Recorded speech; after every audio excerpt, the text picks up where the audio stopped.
Sir Humayun साहब please आप भी।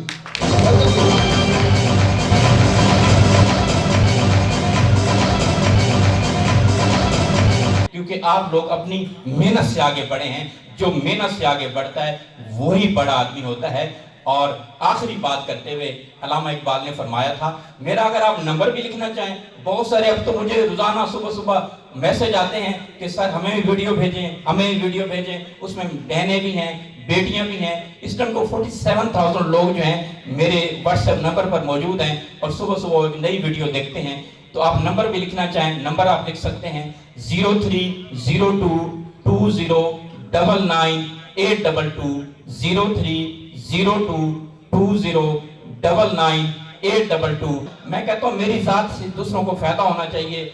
कौन है अपना फायदा सोचे बिना सबके साथ अच्छाई करो, क्योंकि जो लोग फूल बेचते हैं उनके हाथों में खुशबू जरूर रह जाती है।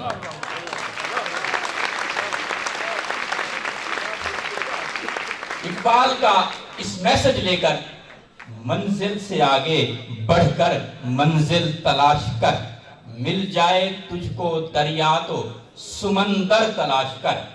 हर शीशा टूट जाता है पत्थर की चोट से, पत्थर ही टूट जाए वो शीशा तलाश कर। भरपूर क्लैप कीजिएगा जी आमिर रज़ाक साहब के लिए, भरपूर।